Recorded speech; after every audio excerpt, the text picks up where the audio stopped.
नमस्कार, भरतपुर 05 के digital platform पर आप सभी का स्वागत। मैं राजीव भट्ट, सहयोगी बबलू अनुज के साथ, और आप देख रहे हैं हमारा डिजिटल पेज।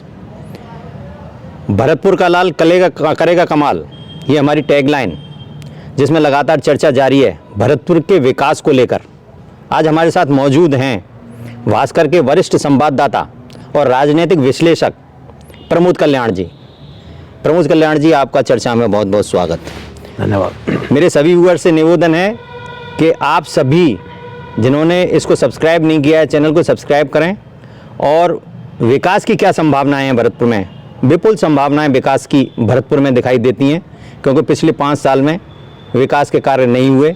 हालांकि लगातार उपेक्षित रहा है पूर्वी राजस्थान का भरतपुर संभाग, तो निश्चित रूप से यहाँ विपुल संभावनाएं, और विशेषकर पिछले 5 साल के कार्यकाल में यहाँ कुछ भी ऐसा नहीं हुआ जो रिमार्केबल हो। तो निश्चित रूप से उस पर चर्चा के लिए हम लगातार यहाँ प्रयासरत हैं।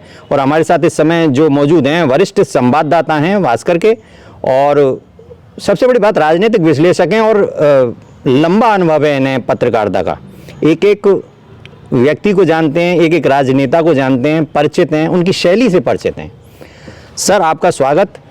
सबसे पहले मैं ये जानना चाहता हूँ कि भरतपुर में विकास की विपुल संभावनाएं हैं। यहाँ युवाओं के लिए रोजगार का कोई साधन नहीं था।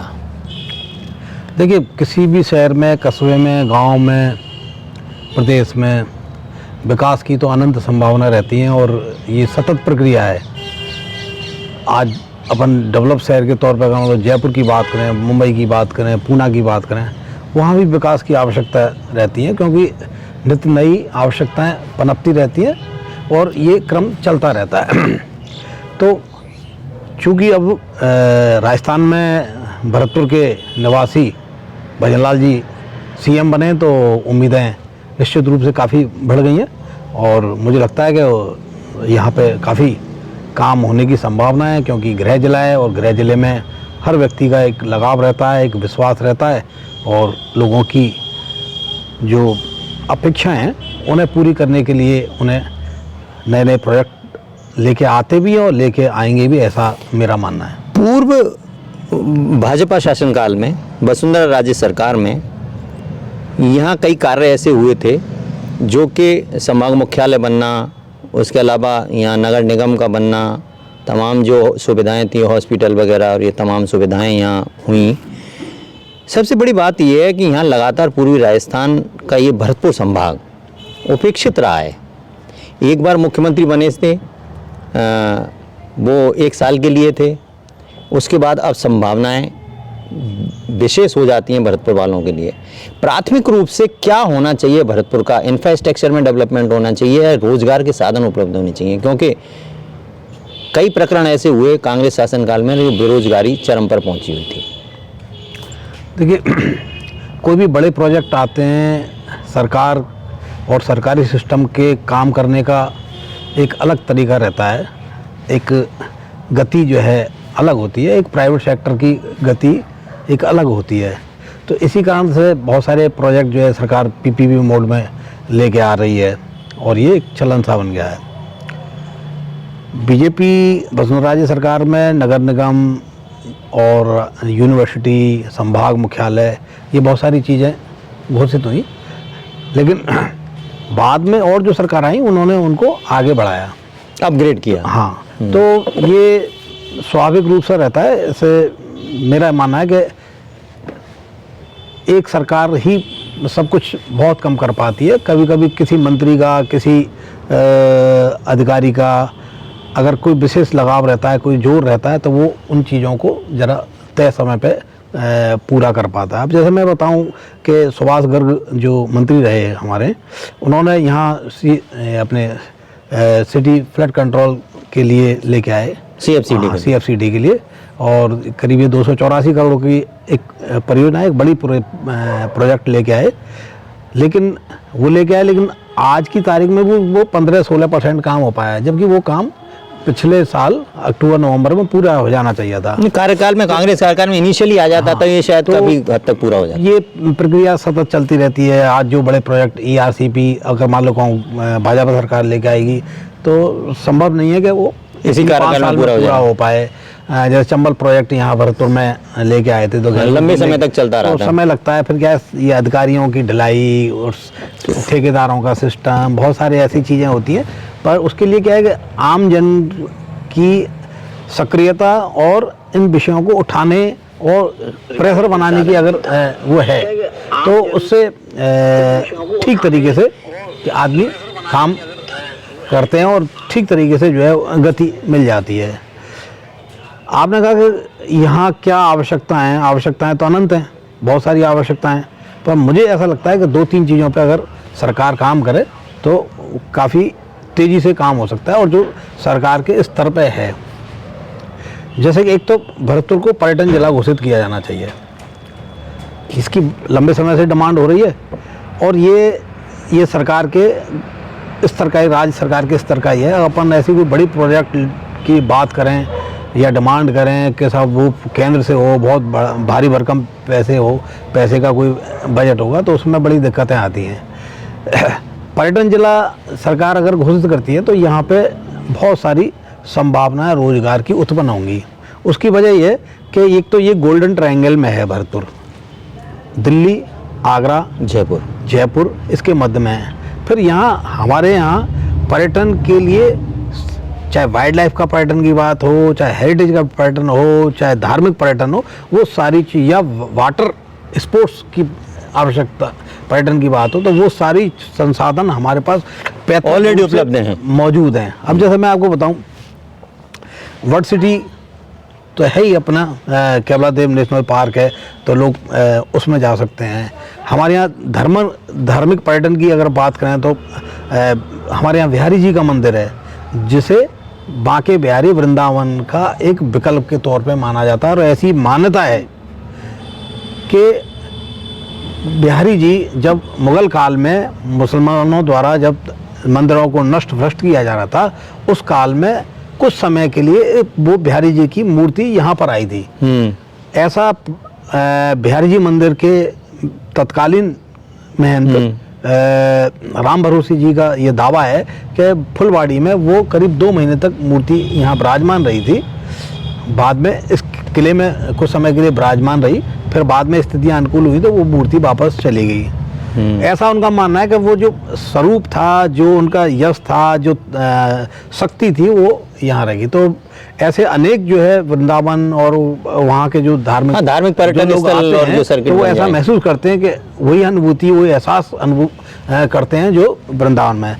तो अभी पिछले सरकार ने करीब 10.5 करोड़ रुपए से वो बहुत भव्य मंदिर बनाया। और मैं आपको बताऊं कि इस मंदिर को जो डिजाइन किया गया है, ये नागर शैली का मंदिर है और इसको वही उसी फैमिली ने, उसी आर्किटेक्ट आशीष सोमपुरा जी ने डिजाइन किया है, बनवाया है, जो अयोध्या के राम मंदिर को बना रहे हैं। हाँ।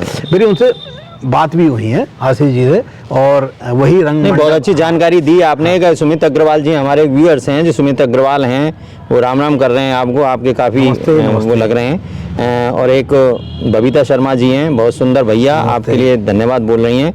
कि विष्णु चौधरी जी हैं, वो भी आपको नमस्कार बोल रहे हैं। विष्णु चौधरी कह रहे हैं, भैया जी छात्रों के साथ जो अन्याय हो रहा है उसे कैसे रोक सकते हैं? जो यूनिवर्सिटी की जो बात हो रही है, यूनिवर्सिटी में लगातार फीस वृद्धि का मामला छात्रों के द्वारा उठाया जा रहा है, प्रदर्शन किया जा रहा है। अर्धनग्न नौकरी भी प्रदर्शन किए थे बच्चों ने, तो काफ़ी फीस वृद्धि को लेकर विरोध है। उस पर क्या अपन ऐसा प्रयास हो सकता है, देखिए होना चाहिए? अभी जो निश्चित रूप से जो है, जो कुलपति ने अपने मनमाने तरीके से 3 गुना फीस बढ़ाई थी और बोर्ड ऑफ मैनेजमेंट का उन्होंने दावा किया था कि बोर्ड ऑफ मैनेजमेंट से जो है हमने इसकी मंजूरी ली गई। लेकिन मैंने स्वयं में बात की थी बोर्ड ऑफ मैनेजमेंट के जो 2 मेंबर हैं, रोहित वोरा और एक अन्य, तो उन्होंने इस बात से इनकार किया था और उन्होंने कहा था कि हम इसके लिए प्रयास करेंगे। बाद में ये फिर बढ़ भी गया, परीक्षा और वो सारी चीजें एक्सटेंड कर दी थी उन्होंने, रेट भी एक्सटेंड कर दी, विधायकों ने भी इसकी खिलाफ, फीस भी रिवाइज किया इन्होंने, लेकिन फिर भी ज़्यादा है, ज़्यादा है। मुझे लगता है कि हम जो विरोध कर रहे हैं अब ऐसे में, या जो नए सरकार के प्रतिनिधि हैं, जो विधायक हैं, अब जैसे जवाहर सिंह बेडम जो यहाँ के गृह राज्य मंत्री हैं और एकमात्र मंत्री हैं, तो एज ए समझिए कि वही जो है यहाँ के मुख्यमंत्री का खुद का भी यहाँ का ध्यान है पूरा। मुख्यमंत्री जी खुद इतने दरअसल क्या है, उस पोस्ट पे जाने के बाद बहुत सारी व्यवस्था हो जाती है, पूरे प्रदेश भर का चिंतन मनन, बहुत सारी समस्याएं वहाँ रहती हैं। पर यहाँ के विधायकों को ये विषय उठाना चाहिए और छात्र नेताओं को भी चाहिए कि वो इस विषय को यहाँ लोकल स्तर पर ना उठा के राज्य स्तर पर लेके जाएं, क्योंकि ये राज्यपाल और उस लेवल का मामला है, वही कोई हस्तक्षेप कर सकते हैं। तो निश्चित रूप से मुख्यमंत्री सीएम के यहाँ कोई प्रतिनिधिमंडल छात्रों से भी यही अपील की जाती है, हमारी तरफ से भी यही है कि आप और हमारे प्रमोद कल्याण जी भी यही आपको बता रहे हैं, सुझाव दे रहे हैं कि आप भी एक प्रतिनिधिमंडल लेकर जाएं, वहाँ मुख्यमंत्री से मिलें, राज्यपाल महोदय से भी अगर आप मिल सकते हैं तो उनसे भी मिलें, निवेदन करें, क्योंकि राज्यपाल महोदय के डायरेक्ट हस्तक्षेप का मामला है और वो कहीं ना कोई प्रसंज्ञान जरूर लेंगे आपकी बातों पर।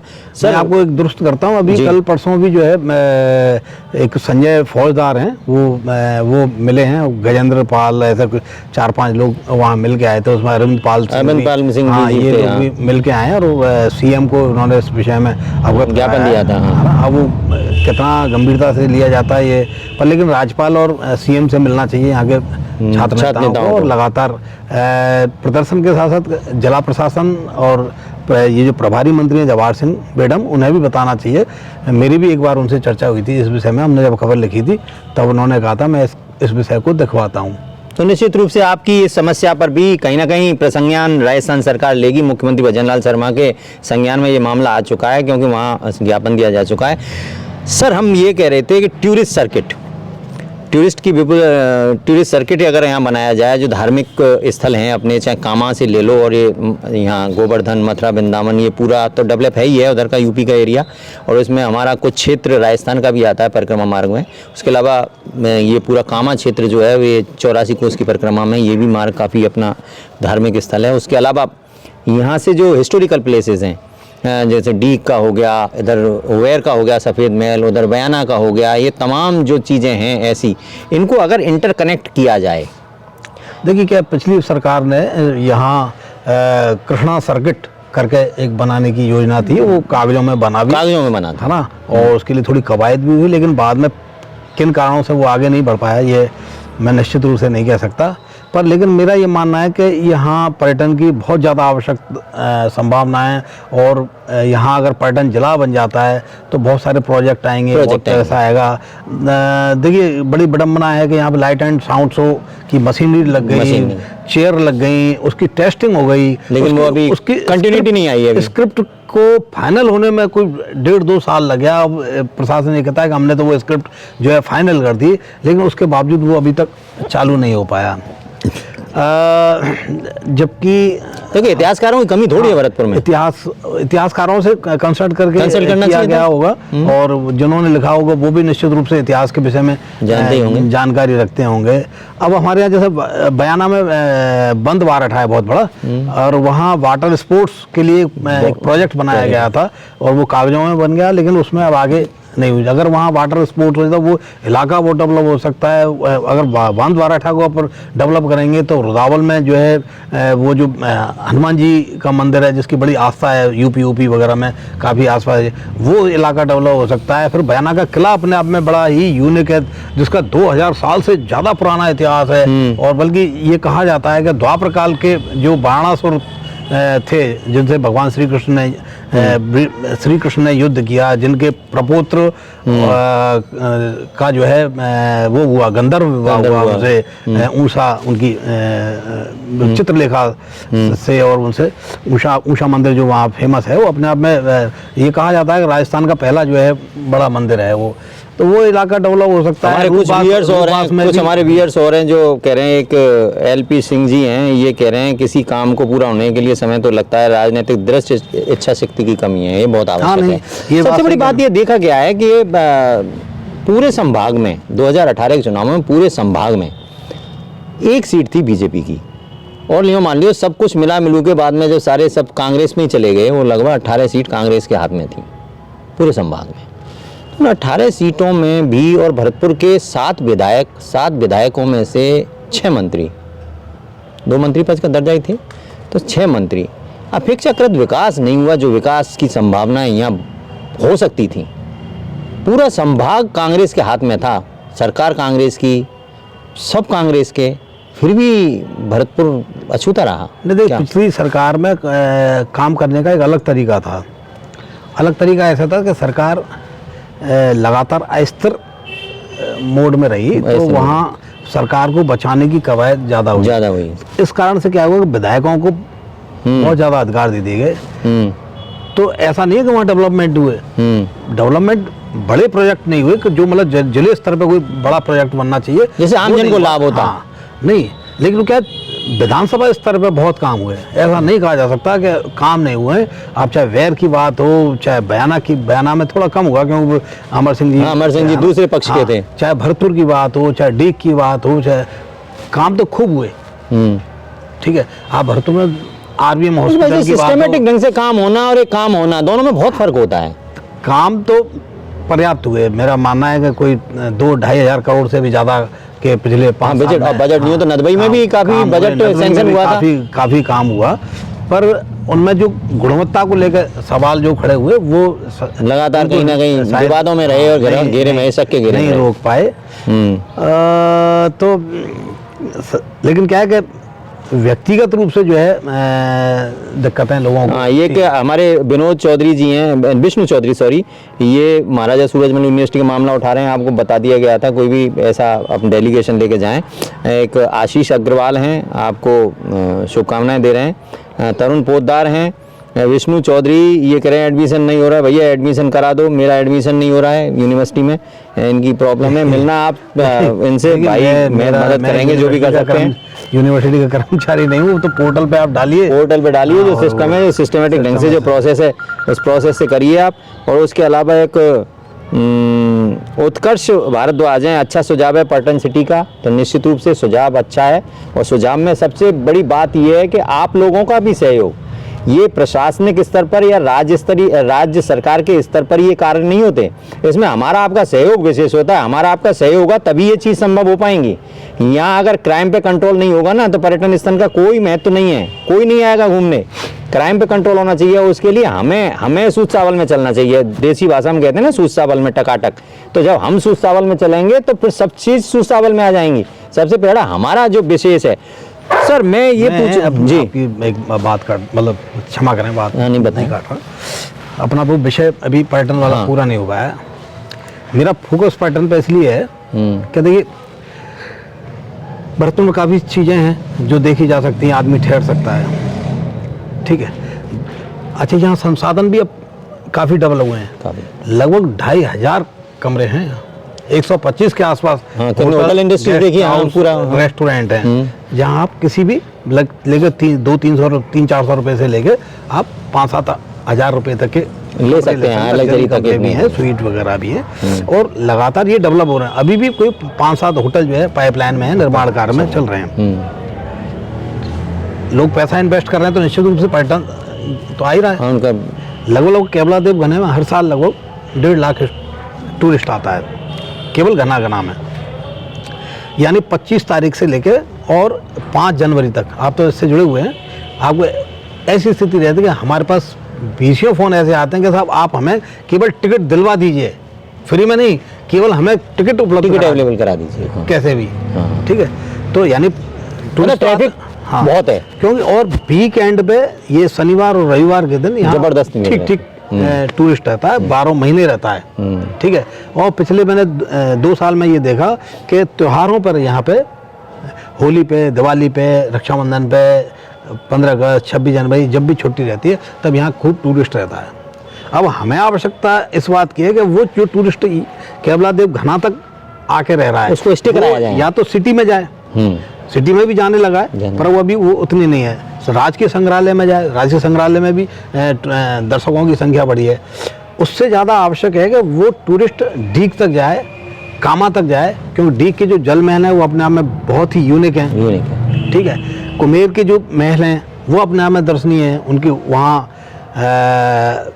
ठीक जरा रास्ते बन जाए, सुरक्षा के सही इंतजाम हो जाए। कामा में चाहे 84 खम्बा मंदिर हो, चाहे पुष्टि मार्गीय की 2 पीठ हैं वहाँ, जहाँ पुष्टि मार्गीय संप्रदाय के लोगों का बड़ा जो है ये चरण पहाड़ी और ये कौन से भोजन थाली, ये तमाम ये आदि बद्री है, आदि बद्री है, केदारनाथ हाँ, जी का सही। मंदिर है। अब उन सब इलाकों को ये हो गया, जोड़ा जाए, वहाँ के रास्ते ठीक किए जाएं, वहाँ थोड़े से सुरक्षा के इंतजाम और ठीक थोड़ा से बहुत करें। इनका मेंटेनेंस भी किया जाए हाँ। प्रॉपर। तो अगर ये सब होगा तो यहाँ टूरिस्ट बढ़ जाएगा, और यहाँ टूरिस्ट इसलिए भी बढ़ सकता है कि मथुरा वृंदावन में लगभग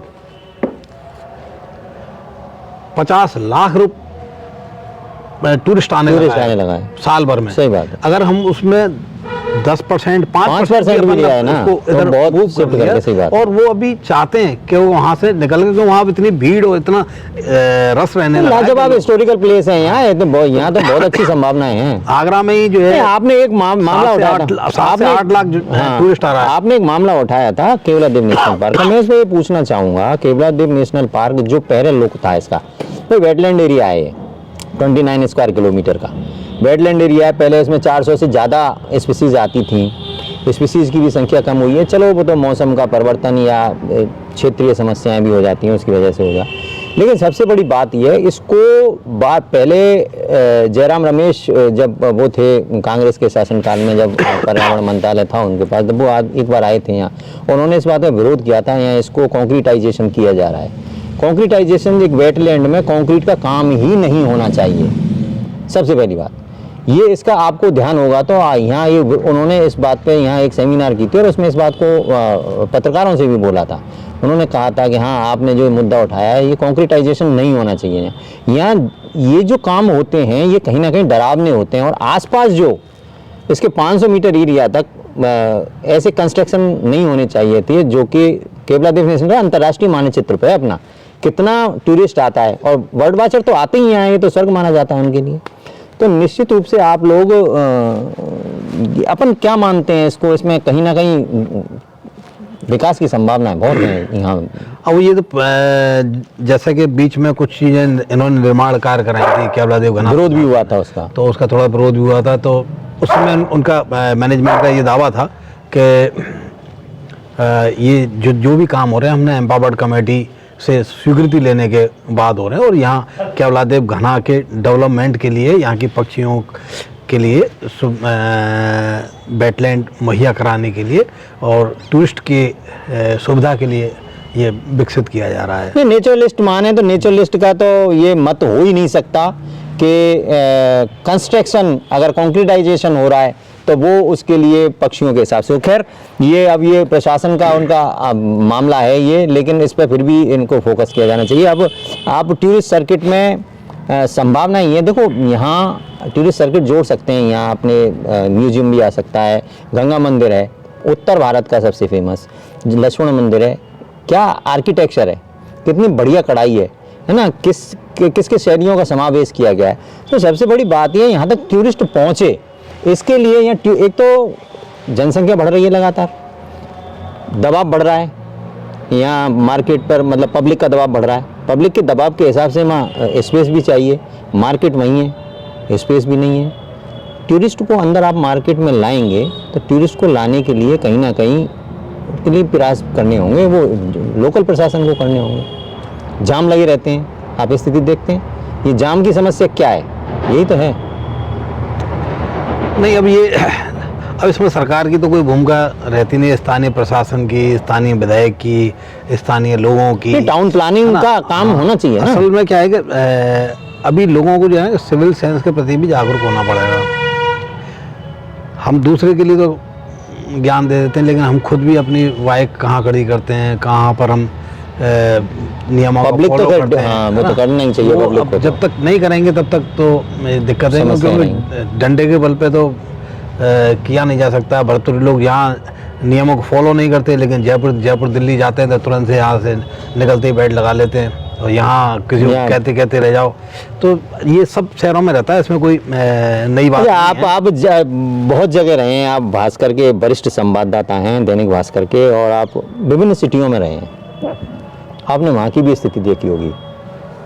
कभी आपने गौर किया है राजस्थान का पहला ऐसा संभाग मुख्यालय है जहाँ किसी भी चौराहे पर ट्रैफिक लाइट नहीं है? नहीं, देखो मेरा मानना है आवश्यकता आविष्कार की जननी है, ठीक है ना। बहुत सारे ऐसे आपने भी चौराहे देखे होंगे जब यहाँ ट्रैफिक नहीं था तो वहाँ कोई आवश्यकता नहीं थी, आप गोल चक्कर मतलब वो जो है वैसे बना गुमटी दिए थे। लगाने की, आप कहीं से मुड़ जाइए। अब मान लो आप खेत में काम करें तो आप कहें कि साहब यहाँ राइट लेफ्ट चलने की कोई आवश्यकता नहीं है। तो अब मान लो अभी आपने देखा होगा सब जो है एयर ट्रैफिक की बातें होती हैं, तो जब ट्रैफिक बढ़ता है तब आवश्यकता पड़ती है कि हमें किस नियमों की पालना, नियम बनते हैं, नियमों की पालना होती है। तो ये एक सतत प्रक्रिया है।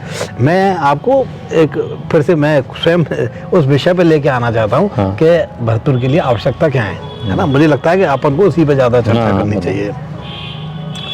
अगर ये पर्यटन जिला बन जाता है जी भरतपुर, जी। तो यहाँ की इकोनॉमी के लिए बहुत ज़्यादा हम्म फायदा होगा हम्म और इस काम को सरकार आसानी से कर सकती है, हम्म बशर्ते लोग प्रेशर बनाएं और विधायक यहाँ के एक मिनट में जरा एक मिनट चाहूँगा आपसे। एक हमारे आशीष अग्रवाल जी हैं, ये कहें भरतपुर में नई रीको को तत्काल लाना चाहिए, नई रीको इंडस्ट्रियल एरिया यहाँ डेवलप होना चाहिए। और एक परमार हैं, कोई जितेंद्र परमार, सैंपू के ऐतिहासिक शिव मंदिर को पर्यटन विभाग का ध्यान नहीं है, उसको दिलाइए आप। सैंपू की बात कर रहे हैं ये। और हमारे कई लोग जुड़े हुए हैं, जो एक तरुण पोद्दार जी हैं। भरतपुर की गंदी राजनीति और अपराधी छवि बाधा उत्पन्न करती है विकास में, ये आप कह रहे हैं। हरवीर सिंह चौधरी हैं, जो लगातार वाच कर रहे हैं लेकिन अभी कोई कमेंट्स नहीं आया। तरुण पोद्दार हैं, ये भी कह रहे हैं अपनी क्रिमिनल इमेज की वजह से कोई वो नहीं हो पाता, मेन रीज़न है या विकास नहीं हो पाता। अनोखे सिंह हैं, ये भी मामला उठा रहे हैं। पुलिस प्रशासन पर काम को 9/18/27 की नौकरी होने पर वेतन में आगे वेतन का मामला उठा रहे हैं पुलिस। निर्भय सिंह बड़ेसरा हैं, ये इससे ERCP से जुड़े हुए हैं निर्भय सिंह जी। ये लगातार निर्भय सिंह इनके लिए प्रयासरत हैं। तो निश्चित रूप से ये सारे जो हमारे व्यूअर्स थे, आपके सब बातें भाई के सामने हमने प्रेषित कर दी हैं, सब पे डिस्कशन होगा। लेकिन जो मुख्य मुद्दा आज इसका है, वो मुख्य मुद्दा है केवल यहाँ भरतपुर में संभावनाएं जो टूरिस्ट सर्किट के लिए क्या होती हैं, जो इनिशियल हो सकती हैं। ये सारे संसाधन यहाँ मौजूद हैं, सर बताएं। जैसे कि वाटर स्पोर्ट्स की एक परिकल्पना जो अपन ये बंद बारठ है में, हाँ। वहाँ कुछ रिसोर्स भी खुल गए हैं वहाँ रहने के लिए। तो अगर वहाँ थोड़ा सा प्रयास करने, मतलब दरअसल क्या है कि जो थोड़े प्रयास करके जो चीज़ें हो जाएं वो इजीली हो जाए, तो हमें हाँ। उस पर फोकस करना चाहिए, तुरंत रिलीफ दें। जो एक दूसरा मैं जो पर्यटन के साथ साथ एक दूसरा जो विषय आपके ध्यान में लाना चाहता हूँ, वो है सरसों सिटी जी। यहाँ सरसों की बेल्ट है पूरे देश भर में, यहाँ सबसे ज़्यादा इंडस्ट्री है। लेकिन वो बहुत लंबे समय से इंडस्ट्री जो है अप डाउन हो रही है। कोरोना काल में थोड़ा सा फ़ायदा हुआ, उसके बाद जो है स्थिति अप डाउन होती। यहाँ करीब 90-95 तेल मिले हैं और यहाँ का तेल पूरे देश भर में, खास तौर से 5-6 स्टेट में तो जाता ही तो जाता कुछ है। पाम ऑयल की वजह से भी कुछ फर्क पड़ रहा है। ये असल में जो पॉम ऑयल है और आपके जो है राइस ऑयल है, ठीक है, ऐसे की 3-4 ऑयल। तो क्या है, सरकार की जो टैक्स की जो नीति है उससे अप डाउन होता रहता है। चूँकि भरतपुर में ये राष्ट्रीय सरसों अनुसंधान केंद्र है, ये लोग भी प्रयास कर रहे हैं और ये कोशिश कर रहे हैं कि भाई और भी जो क्षेत्र हैं वहाँ जो है ये नए जो पड़त की भूमि रह जाती है वहाँ सरसों की पैदावार उसके चल भी रहा है। पर लेकिन सरकारी काम सरकारी धर्रे से अपने सिस्टम से होता है, तो उसमें जरा वैज्ञानिक नीति से अपने काम पर अगर सरसों सिटी बन जाएगा तो क्या है कि फोकस रहेगा। जैसे कि सरकार ने हर जिले में शुभंकर बनाए, तो जैसे यहाँ सारस को शुभंकर बनाया, तो पिछले कुछ साल में आपने देखा हुआ ये जो BHSN जो वो कर रही है, सर्वे कराती है, तो उसमें लगातार अपने यहाँ सारसों की संख्या में थोड़ा सा इजाफा हुआ। क्योंकि कोई भी चीज़ जब घोषित हो जाती है तो सरकार की ओर से, प्रशासन की ओर से और आमजन में भी एक थोड़ी सी जागरूकता आती है, तो उन चीज़ों के संरक्षण पे काम करते हैं। अगर यहाँ सरसों का बन जाए तो यहाँ के जो सरसों का जो तेल का कारोबार है, यहाँ सरसों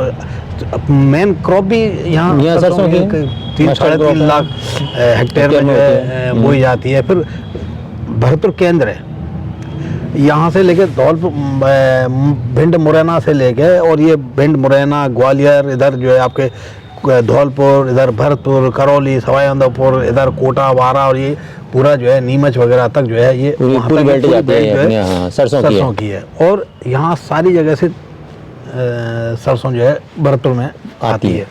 हरियाणा में भी कुछ सरसों की पैदावार बढ़ी है। अगर यहाँ हो तो जैसे कि जो इंडस्ट्रीज हैं जिनको अभी मुझे पिछले दिनों कुछ व्यापारी बता रहे थे, हमने खबर भी डेवलप की थी जी कि उनके नई इंडस्ट्री लगाने पे कुछ छूट मिलती है। वो फाइलें पेंडिंग पड़ी हुई हैं, मतलब सब्सिडी की फाइल सब्सिडी अधिकारी लेवल पे जो है उनको इनिशिएटिव लिया जाना चाहिए इन पे तो सरकार को तुरंत, क्योंकि कई करोड़ रुपए का प्रोजेक्ट होता है। तो स्टेट गवर्नमेंट के अंडर में है सब मामला है, तो स्टेट गवर्नमेंट के अंडर में है, बल्कि एक जिला स्तर के, हाँ ये तो डिस्ट्रिक्ट लेवल का काम है, हाँ, वो ये भी किया जा सकता है। थोड़ा सा ध्यान दें। कितने परिवारों को रोजगार मिल सकता है। आप भी कमेंट्स करिए, कोई आपकी समस्या हो या आप जैसा आपकी सोच हो कि किस तरीके से, जैसे हमारे कल्याण जी बता रहे हैं कि किस तरह से यहाँ क्या क्या संभावनाएं हो सकती हैं, उन संभावनाओं पर जो चर्चा कर रहे हैं, तो आपके पास भी जो कोई संभावना ऐसी हो, आपको लगता हो कि यहाँ ये इस चीज़ का डेवलपमेंट हो सकता है, विकास हो सकता है, इनिशियल जो संसाधन अपने पास हैं उन्हीं थोड़े से फंड में काम हो सकता है, क्योंकि फंड का ज़्यादा का मामला तो फिर वो पूरा सिस्टम चला जाता है, वो पूरे वित्त विभाग की स्वीकृति होती है, प्लान बनते हैं, वो तो एक बहुत लंबा प्रोसेस। तो ऐसा शॉर्ट प्रोसेस जिससे कि ज़्यादा से ज़्यादा लाभान्वित हो सकें, तो सर बताएं। एक और मुझे लगता है कि ये जो भरतपुर से और जो दिल्ली मुंबई जो एक्सप्रेस वे जा रहा है, उसके लिए एक अच्छी सड़क बन जाए, 4 लेन की। कुछ जगह तो है ही, कॉन्टैक्ट लेन बने उसके लिए, से कॉन्टैक्ट करने एक लिंक रोड बन जाए, तो यहाँ दिल्ली मुंबई जब कनेक्ट हो जाएगा तो यहाँ के इंडस्ट्रीज के लिए फ़ायदा हो जाएगा। इसके अलावा एक जो मथुरा रोड है वो डायरेक्ट वहाँ से कनेक्ट हो जाए यमुना एक्सप्रेस वे। हाँ, यमुना एक्सप्रेस वे से, क्योंकि यहाँ बहुत ज़्यादा ट्रैफिक रहता है और बहुत ज़्यादा परेशानी होती है निकलने में। क्योंकि जेवर जो जगह है वहाँ इंटरनेशनल मार्केट वो बन रहा है, एयरपोर्ट बनने वाला है, तो भविष्य में वो बनेगा तो उस समय भी आवश्यकता पड़ेगी। और टूरिस्ट यहाँ बढ़ना ही है, आप प्रयास नहीं करेंगे, हाँ वहाँ लैंड करे तुरंत आ जाए 2 घंटे में, तो भी बढ़ेगा, पर लेकिन वो बढ़ेगा तब थोड़ी धीमी गति से बढ़ेगा। आप प्रयास करेंगे, सब लोग मिलकर प्रयास करेंगे तो वो तेजी से बढ़ सकता है। अगर ऐसे लैंड एक्विजिशन के लिए अगर यहाँ प्रशासन कोशिश करता है या कोई प्लान बनता है और लैंड एक्विजिशन की कार्रवाई होती है, तो निश्चित रूप से आप लोग भी सहयोग करिए, क्योंकि आपकी लैंड में से अगर लैंड जाती है तो उसका आपको वो तो मिलेगा ही, मुआवजा तो मिलेगा ही, और उसके अलावा आपका जो शेष लैंड है ना, वो इतनी डेवलप हो जाएगी उस जगह, क्योंकि वो ट्रैक बन जाएगा जहाँ से टूरिस्ट भी आएंगे, तो निश्चित रूप से बहुत ज़बरदस्त संभावनाएँ बन जाती हैं। एक और मैं चीज़ ध्यान दिलाना चाहता हूँ, वो अभी उससे कनेक्टेड ये है कि सीकरी, ये बड़ौदा मेवा सीकरी के आसपास जो ये जो निकल रहा है, वहाँ चेंज ओवर के लिए जो है जगह भी मिल गई है। वहाँ 101 बीघा जगह जो है वहाँ इंडस्ट्री एरिया डेवलप कर रहे हैं, तो वो अगर तेज़ी से हो तो वहाँ तो मेवात क्षेत्र में अगर ऐसा हो जाता है तो क्राइम पे कितना अंकुश लग जाएगा, वो स्थितियाँ थोड़ी सी कंट्रोल आ सकती हैं। दूसरा, ये जो सुजान गंगा नहर है, इसका सौंदर्य, हाँ, इसमें उसके सौंदर्यीकरण के लिए तो बहुत बड़ा पैसा चाहिए। कि मेरा ये मानना है कि 2 काम प्रशासन को या सरकार को करवाने चाहिए, पानी की आवक और पानी की निकासी की।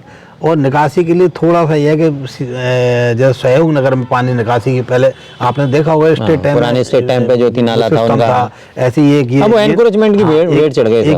एक नाला यहाँ से था, चांदपोल गेट से निकालने का था, और अजान बांध को पानी लाने के लिए इंजन घाट का सिस्टम था, वो जो है सब दब गए। वो तो ककैया ईंट की बनी पूरी नाला था, पूरा नाला था। अब उसे या तो खोजा जाए या नया एनकरेजमेंट होगा, दोबारा उसको रिकंस्ट्रक्ट किया जाए। हाँ, किया जा सकता है, कोई पाइपलाइन डाली जा सकती है, पानी निकासी की व्यवस्था हो जाए तो ये फिर अपने आप तेजी से जब पानी इसमें स्टीमर डल जाए, वो डल जाए, थोड़ा बहुत धीरे धीरे वो फिर बढ़ता रहे। नगर निगम ने भी ये क्या आधी अधूरी बिना तैयारियों के साथ जो होता है ना, तो जैसे मनसा देवी चौपाटी इन्होंने बनाई, वो तो गलत बनाई थी। अब वो वहाँ इन्होंने बोटिंग का भी प्लान किया, गलत बनाई थी। हुआ क्या, मैं गलत सही तो नहीं कह रहा, मैं आपने ध्यान नहीं दिया, मैं इसलिए गलत कह रहा हूँ, मैंने वो खबर बनाई थी। तो वहाँ क्या संकट है कि वहाँ आप पानी में आप बोटिंग कर ही नहीं सकते, वहाँ इतनी गंद आती है, बहुत गंद आती है। हाँ, ये फिश जो वो होती हैं, हाँ, उसकी वजह से तो वो इतना गंदा पानी है। सबसे आसपास के लोगों को कितनी परेशानी होती है वहाँ।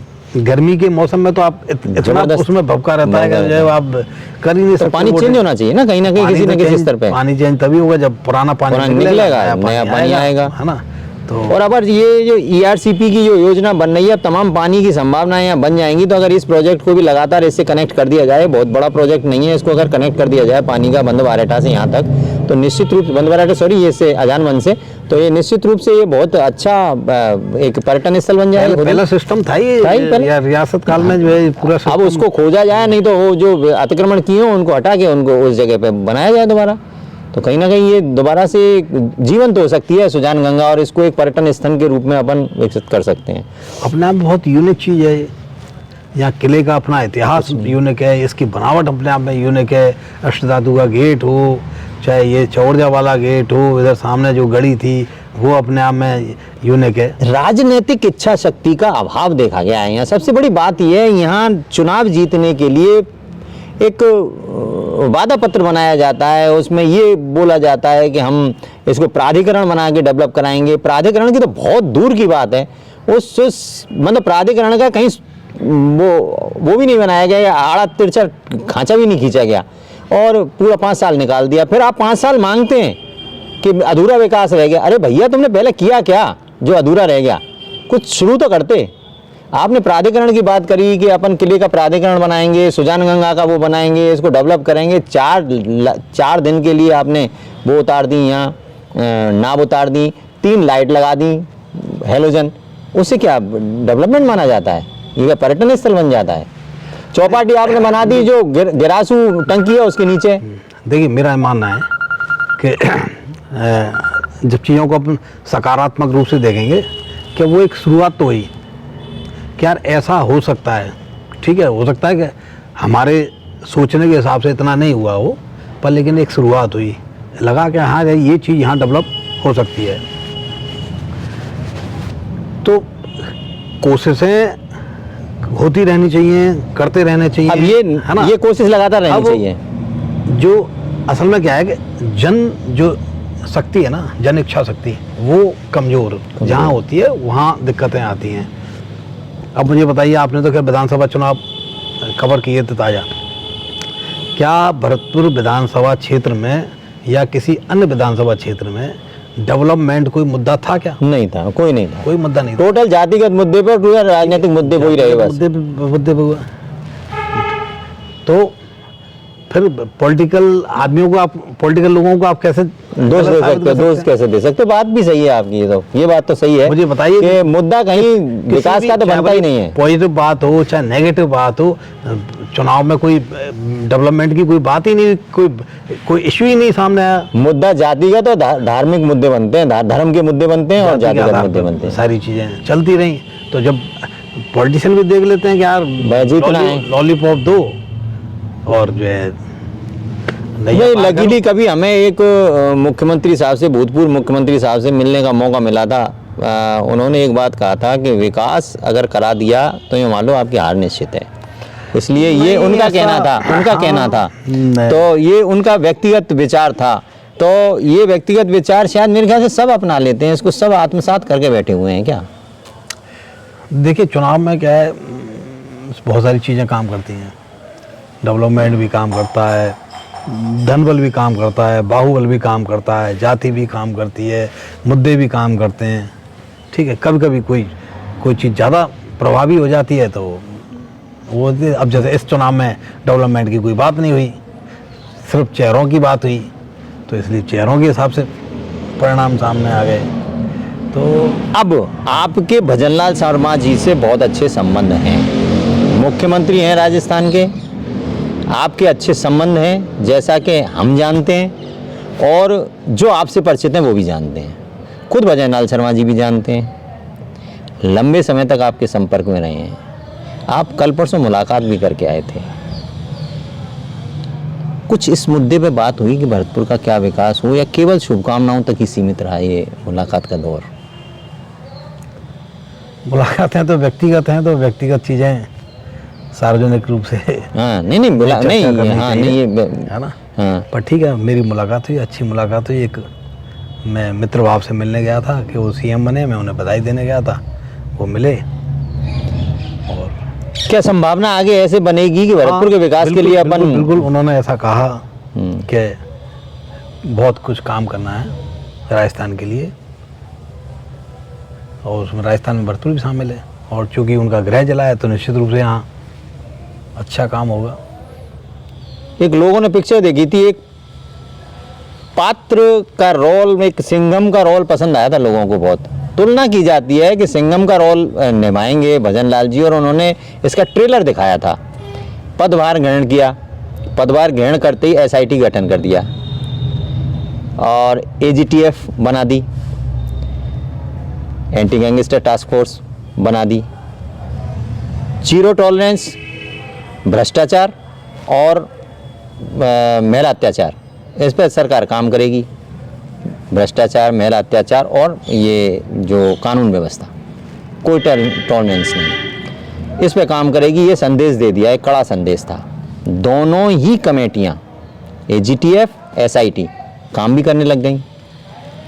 काफ़ी जो क्रिमिनल्स थे, HS थे और जो तमाम क्रिमिनल्स थे, जो इनामी बदमाश थे, तमाम रोज़ पकड़े जा रहे हैं, रोज़ जेलों के पीछे, सेक्शनों के पीछे जा रहे हैं। SIT ने भी 2-3 गलेमान पे हाथ पहुँचे हैं। लगता है उन सफ़ेद पोशों तक भी पहुँचाएंगे जिनका कि लगातार BJP नाम ले रही थी, उठा रही थी मुद्दे को, चाहे वो अपने पूर्व राज्यसभा सांसद और वर्तमान में कैबिनेट मंत्री अपने मीणा जी हों, कोई भी हो, तमाम जो उठा रहे थे। राजेंद्र सिंह राठौड़ जी ने भी विधानसभा में मामला उठाया था।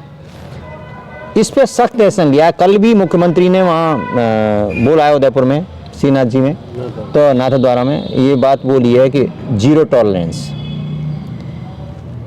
होना चाहिए। हाँ होना चाहिए, उसमें कोई सवाल कैसे खड़ा कर सकता है? होना चाहिए ना, बिल्कुल होना चाहिए। भरतपुर के लोगों को भी और विशेषकर युवाओं को भी इसमें सहयोग करना चाहिए भाजपा सरकार का, क्योंकि वो सबसे ज्यादा प्रताड़ित वही हुए थे। ये भाजपा सरकार की बात नहीं है। सत्य सत्य है तो सत्य को सत्य धर्म नहीं, इस समय भाजपा सरकार है, मैं इसलिए कह रहा हूँ इस समय भाजपा सरकार का सहयोग करना चाहिए। जैसे अपन कहें कि धर्म पथ पे चलने की बात है तो धर्म पथ पे हर किसी को चलना ही चाहिए। अच्छी जो चीजें हो रही हैं उनमें सपोर्ट करना ही चाहिए। हाँ, गलत है तो उसका विरोध भी जायज बनता है। गलत बात है तो उसका विरोध करना चाहिए, ताकि जो लोगों जो जिम्मेदार लोग हैं उन तक उनकी बात पहुंचे। क्या भरतपुर के लिए, भरतपुर के विकास के लिए, भरतपुर के इंफ्रास्ट्रक्चर के लिए, भरतपुर के ऑल ओवर विकास के लिए, डेवलपमेंट के लिए, किसी भी क्षेत्र में हो, किसी भी रूप में मान लो आप, जैसे इंडस्ट्रीज़ की लगाने का भी था, जैसे अपना IT हब यहाँ TTZ की वजह से और उनकी वजह से अभी अपन वो नहीं कर सकते हैं, यहाँ इंडस्ट्री नहीं लगा सकते हैं जो कि प्रदूषण वाली हों, तो TTZ की वजह से या जो NGT के रूल लागू हो जाते हैं NCR में। NCR में आना तो लोगों के लिए एक बहुत ज़्यादा स्वप्न वाली बात होती है। अब यूपी के जो भी डिस्ट्रिक्ट थे जो NCR में थे, या हरियाणा के डिस्ट्रिक्ट हैं जो NCR में क्षेत्र में, उनमें ज़बरदस्त डेवलपमेंट हुआ है, तो वो डायरेक्ट केंद्र के अंडर में आ जाते हैं। इतना बड़ा अमाउंट आता है डेवलपमेंट का, NCR में से हम निकलने की बात करते हैं, क्यों? नहीं, यहाँ NCR से निकलने की बात इसलिए की जाती है क्योंकि NCR जो बोर्ड है वहाँ से पैसा नहीं मिला, और पैसा इसलिए नहीं मिला क्योंकि यहाँ अब तो डबल इंजन की सरकार है ना। प्रोजेक्ट बना के नहीं भेजे गए, प्रोजेक्ट जो बना के भेजे गए वो आधे अधूरे बना के भेजे गए। तो अब चूँकि दोनों जगह केंद्र और राज्य में भाजपा की सरकार है, तो उम्मीद तो क्या अपना भी दायित्व ये बनता है, अपन इस बात को उठाते हैं, जनता के जनहित के मुद्दों को अपन उठाते हैं, अखबार तक में उठाते हैं, हम लोग भी उठाते हैं, तो क्या हम लोगों का दायित्व नहीं बनता कि अपन भी इस चीज़ को भी लगातार ये सारी चीज़ें छपती रही हैं, बनती रही हैं, आगे भी छपेंगी। नित्य नए अखबारों में तो नित्य नई समस्याएं, रोजाना नित्य नए घटनाक्रम आते रहते हैं, नई चीज़ें छपती रहती हैं। एक अंतिम क्वेश्चन में ये पूछना चाह रहा था, लोकसभा चुनाव हैं जल्दी, बहुत जल्दी होने वाले हैं, कोई लंबा टाइम नहीं है।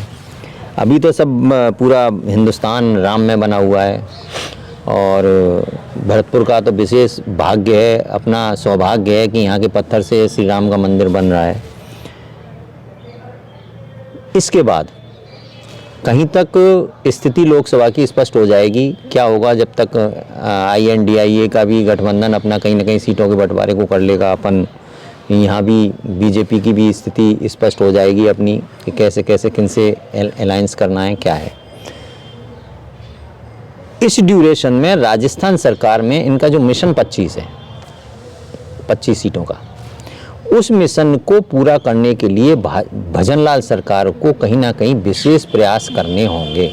और विशेष प्रयास में यही है, जो सबसे ज़्यादा ज्वलंत मुद्दे हैं, जो जब सबसे ज़्यादा जनता को, युवाओं को, क्योंकि युवाओं का देश है, युवाओं का राज्य, युवाओं का डिस्ट्रिक्ट है, तो युवाओं को जो सबसे ज़्यादा कचोट रहे हैं, जो उनको हानि पहुंचा रहे हैं, क्षति कर रहे हैं या उनके विकास में रोड़ा अड़ रहे हैं, उन मुद्दों को कहीं ना कहीं खोलना होगा। उन मुद्दों पर कहीं ना कहीं कोई ना कोई ठोस कार्रवाई करनी होगी, जिससे कि मिशन 25 पूरी तरह से क्लियर हो सके। क्या ऐसा होना चाहिए? नहीं, अभी जैसे सरकार ने पेपर लीक प्रकरण को लेकर SIT गठित की है, और ये सौभाग्य है सरकार का कि पहला जो पेपर हुआ वो बिल्कुल शांतिपूर्वक संपन्न हो गया। आगे भी पेपर परीक्षाएं आयोजित होंगी, अब वो किन स्थितियों में कैसे होती हैं, नहीं, एक बहुत अच्छा रोल तो ये निभाई दिया उन्होंने कि साथ जिम्मेदारी दे दी। हाँ, उम्मीद की जानी चाहिए कि जो है अच्छे तरीके से ही हों, क्योंकि ये हजारों हजार स्टूडेंट्स और युवाओं से जुड़ा हुआ विषय है। जहाँ तक लोकसभा चुनाव की बात है, लोकसभा चुनाव में क्षेत्रीय मुद्दे ना होके राष्ट्रीय मुद्दे होते हैं, और राष्ट्रीय मुद्दे में भी चेहरे पे ज़्यादा चुनाव लड़ा जाता है, और वो भी PM का चेहरा कौन है। क्योंकि भाजपा के पास बहुत ब्लॉकबस्टर जो है चले हैं, मोदी जी हैं, तो अपने आप में एक, और फिर एक सबसे बड़ा जो है वो राम मंदिर का भी ये पूरा प्रारंभ करने वाले हैं, तो एक बहुत बड़ी जो एक घोषणा उन्होंने की थी वो पूरी होने वाली है। और बीजेपी की ये प्लानिंग है, बीजेपी और उससे जुड़े हुए संगठनों की, कि इस इशू को जो है वो मार्च अप्रैल तक कहीं ना कहीं कुछ लोगों का माइंड डाइवर्ट इन्होंने इस पे भी कर दिया, लक्षद्वीप मामले पे जबरदस्त माइंड स्विंग किया है। आप देखिए, चुनाव से पहले इस चीज़ पे आप लक्षद्वीप में जाते हैं, तैयारी कर रहे थे आप, कई साल से तैयारी चल रही थी मैं इस चीज़ की, लेकिन एक टाइम की देखिए, टाइम की सेटिंग देखिए, क्या टाइम सेट किया है इस समय लक्षद्वीप का मामला भी ऐसा उठा दिया, स्विंग करा दी बॉल, तो कहीं ना कहीं ये विपक्ष के लिए तो बहुत ज़्यादा भारी पड़ जाएगी। अब हो सकता है राम मंदिर अपने आप में हो गया, ये मामला हो गया। हाँ, और अभी तो भाई अब असल में क्या है, देश में मोदी जी सबसे बड़े नेता हैं इस समय, जिन्हें लोग फॉलो करते हैं, जिन्हें पसंद करते हैं। तो लक्षद्वीप या ये कहो गया वो एक बहुत बड़े ब्रांड एम्बेसडर है, वो तो सही बात है, वो जहाँ जाएंगे वहाँ पर्यटन क्या करते हैं, तो वो एक फर्क पड़ता है। अब वो उन्होंने मालदीव के कुछ लोगों ने प्रतिक्रिया दी, उसकी प्रतिक्रिया हुई यहाँ, ठीक है, तो चलता रहता है ये कोई हमारे लोकेश समरोली जी कह रहे हैं, भाई साहब के भरतपुर संभाग मुख्यालय होने के बाद भी आज तक संभाग मुख्यालय की तर्ज पर विकसित नहीं हो पाया, इस पर होना चाहिए। भाई इस पर डिस्कशन हो चुका है, तमरोली जी भाई ने भी कहा है, और जो सब प्रयास सरकार जब आती है तो विकास तो एक सतत प्रक्रिया है, विकास करती है सरकार। कांग्रेस सरकार भी रही थी तो उसने विकास तो किए थे, वो अलग बात है कि सिस्टमेटिक विकास होना और विकास होना, एक को पैसे को बर्बाद करना और एक पैसे का सदुपयोग करना, दोनों में अंतर होता है। ये आशा की जाती है, विश्वास किया जाता है, जिस तरह से इन्होंने तेवर दिखाए तो आप पैसे का ये जरूर निश्चित रूप से वो करेंगे, सदुपयोग करेंगे और यहाँ विकास के आयाम नए नए स्थापित होंगे। तो अब मैं आपसे ये पूछना चाह रहा था सर, अंतिम सवाल यही है मेरा आपसे कि ऐसा कोई प्रतिनिधि मंडल जो भरतपुर का टाउन प्लान बना के, भरतपुर का विजन बना के, प्राथमिक रूप से जो कम से कम फंड में, कम से कम पैसों में, और यहाँ संभावनाएं रोजगार की ज़्यादा बन जाए, ऐसा कोई प्लान प्रारूप उतार के कागज़ पे उसका सिस्टम बना के, बहुत लोग हैं जो इसमें इच्छा रख रहे हैं और कुछ प्रयास भी कर रहे हैं, जिसमें सीताराम गुप्ता जी थे, इन लोगों ने भी अभी मीटिंग करी है, अपने कृष्ण कुमार अग्रवाल जी ने कल परसों ही मीटिंग करी थी इन्होंने, और ये अपने इंद्रजीत जी भी थे, और माँ एक तिवाड़ी जी हैं, वो शायद मेरे ख्याल से वहाँ के कॉलेज वाले, तो उन्होंने कई लोगों ने ऐसे यहाँ प्रयास किए थे। अभी कल परसों एक कोई ऐसा बनाया था इन्होंने, कोई इनका जो विज़न है उसके हिसाब से इन्होंने प्लान बनाया था। ऐसे ही आप लोग सब मिलके मतलब जो जो वरिष्ठ हैं और जो भरतपुर का हित चाहते हैं, भाई अपन लोग तो भरतपुर का हित ही चाहते हैं, तो अपन ऐसा कोई प्रयास करें कि जिससे कि ऐसा कोई टाउन प्लान बन के जाए जिससे कि भरतपुर का कम पैसों में अच्छा विकास हो सके। क्योंकि कोई भी मुख्यमंत्री अपने गृह जिले को बिल्कुल चमका देता है। गहलोत साहब ने, आप देख लीजिए वहाँ की स्थिति, अपने इसकी जोधपुर की, उसके अलावा सुखाड़िया साहब ने उदयपुर की स्थिति देख लीजिए, कितना बढ़िया बनाया। किसी ने झालावाड़ चमका दिया, किसी ने भीलवाड़ा चमका दिया, जहाँ जो जैसा रहा उसने वो चमका दिया। अब ये भरतपुर में क्या है, दूसरी बार मौका मिला है। जब तो 1 साल के लिए थे वो तो चलो। और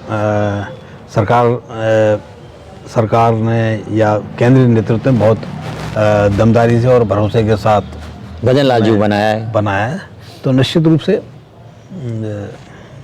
अच्छे काम होंगे, भरतपुर के लिए काम होंगे और हर व्यक्ति को सकारात्मक रूप से रहना चाहिए। क्या मानते हैं जिस फिल्मी अंदाज में हाँ बताएं। नहीं, जिस फिल्मी अंदाज में भजनलाल जी शर्मा को बनाया गया था, जिस तरीके से भरतपुर पे टिकट मांगना, वो वहाँ टिकट उनको चुनाव लड़ाया गया, उनको मुख्यमंत्री बना दिया गया, उन पर इतना भरोसा जताया गया, उनकी कार्य कुशलता की वजह से, समर्पण की वजह से, उनकी निष्ठा की वजह से जो पार्टी के प्रति थी, उसको देखते हुए उन्हें पारितोषिक दिया गया। तो निश्चित रूप से वो उसी जो उनका केंद्रीय नेतृत्व का जो विश्वास था, उस विश्वास पे खरा उतरेंगे। पार्टी का इंटरनल मामला है, पार्टी ने सोच समझ के फैसला लिया होगा। वो इतना बड़े पैमाने पे काम करते हैं, इतने ब्रॉड सोच रहती है, तो हमसे तो बहुत ज़्यादा सोचने वाले हैं, तो अच्छा सोच के ही कुछ किया हो। खैर ओवरऑल अपने भरतपुर के लिए, भरतपुर के विकास के लिए जो भी संभावनाएं हैं, वो संभावनाएं भजनलाल जी शर्मा पूरा करेंगे, ऐसा आपका भी विश्वास है, हमारा भी विश्वास है, और उन सब लोगों का विश्वास है जो भरतपुर से, अपनी मातृभूमि से प्रेम करते हैं, और उसमें भजनलाल शर्मा खुद भी हैं जो अपनी मातृभूमि से प्रेम करते हैं। और जो भरतपुर का कोई भी जाता है तो वो निश्चित रूप से अपने भाई की तरह उसे ट्रीट करते हैं, और ये तो विशेष नहीं होगा, खास भाई हैं। तो ऐसे लोग भी हैं जो जिनसे भजनलाल जी का बहुत लगाव है और जिनका भजनलाल जी से बहुत लगाव है। तो जब इन दोनों का लगाव है और इनका लगाव अगर किसी तीसरी चीज़ से है, वो है यहाँ के विकास से, तो भजनलाल जी का विकास का लगाव ऑटोमेटिक हो ही जाता है। वो खुद का तो है ही है, क्योंकि वो यहाँ के ही पैदाइश हैं। तो जब भरतपुर के वो रहने वाले हैं, उनका होम डिस्ट्रिक्ट है, तो निश्चित रूप से यहाँ के विकास के लिए वो पूरे प्रयत्न कर रहे हैं। और कुछ ऐसी होती हैं, क्योंकि राजस्थान की जिम्मेदारी, पूरा राजस्थान है, तमाम समस्याएं होती हैं सीएम के सामने, तमाम प्रोटोकॉल होते हैं, उन सब की वजह से सीएम से एक तो इजीली मुलाकात नहीं हो पाती और इजीली उनको उनके सामने वो प्लान पेश नहीं किया जा सकता। लेकिन ऐसे भाई हैं भरतपुर में, ऐसे बहुत से लोग हैं। मैं एक स्पष्ट करना चाह रहा हूँ जी कि मैं कोई खास आदमी नहीं हूँ, मैं भी उन हजार लोगों में से हूँ जिनसे भजनलाल जी के ताल्लुकात रहे हैं या संपर्क रहे हैं, ठीक है। क्योंकि उनका यहीं पढ़े, यहीं तो बहुत सारे हजार लोग उनके टच में आए, तो मैं भी ऐसा एक सामान्य सा हाँ ये हमारे मैं ये कहना चाहूँगा आम खास तौर से जो दर्शक हमें इस शो को देख रहे हैं, कि आपको पर्यटन जिला, सरसों सिटी या और जो डेवलपमेंट के काम है, उन सब में सकारात्मक से सोचकर और उसके लिए प्रयास करने चाहिए, और सिविल सेंस के साथ काम करना चाहिए। प्रशासन का और सरकार की अगर कोई योजना आती है तो उसमें सकारात्मक सहयोग करना चाहिए। तो निश्चित रूप से हम लोग बढ़ेंगे, भरतपुर बढ़ेगा तो सबका विकास होगा, सबको फायदा होगा, एक हमारी जो है सकारात्मक माहौल बनेगा, हमारी पीढ़ियां जो है। कुल मिला के जो आन वान शान भरतपुर लोहागढ़ के लिए रियासत काल में था, वो दोबारा लौटा के लाना है, ये अपन का एक मूल मंत्र है, और उसी पर हम रोज चर्चा कर रहे हैं। भाई हमारे साथ पधारे प्रबोध कल्याण जी, आप सब पधारे, आप सबका कोटि कोटि धन्यवाद। आप कमेंट्स जरूर करें, जो भी आपके दिमाग में आए, क्या हो सकता है भरतपुर के विकास के लिए, और किसके साथ जाके आप वहाँ मिल सकते हैं, इजीली अपने विकास को दे सकते हैं, या पूरे यहाँ ये मोइजिज लोग हैं, इन सबको मिलकर, सबके साथ बैठकर एक ऐसा टाउन प्लान बनाएं, ऐसा सिस्टम बनाएं, ऐसा विज़न बनाएं कि भरतपुर में कम से कम लागत में और ज़्यादा से ज़्यादा हमको रोज़गार मिल सके, डेवलपमेंट मिल सके, खूबसूरती मिल सके, हरियाली मिल सके। इन्हीं कामनाओं के साथ अब हम इस शो को यहीं समाप्ति की ओर ले जाते हैं। आप सब हमारे साथ जुड़े। भाई हमारे प्रमोद कल्याण जी, जो दैनिक भास्कर के वरिष्ठ संवाददाता हैं, राजनीतिक विश्लेषक हैं, बहुत तोल तोल के शब्द बोलने वाले हैं, लेकिन हर क्षेत्र में पैनी नज़र रखते हैं और कलम के धनी हैं। तो निश्चित रूप से आप सबको इनका भी गाइडेंस मिला है। आप सब पधारे, आगे फिर चर्चा जारी रहेगी। तब तक नमस्कार।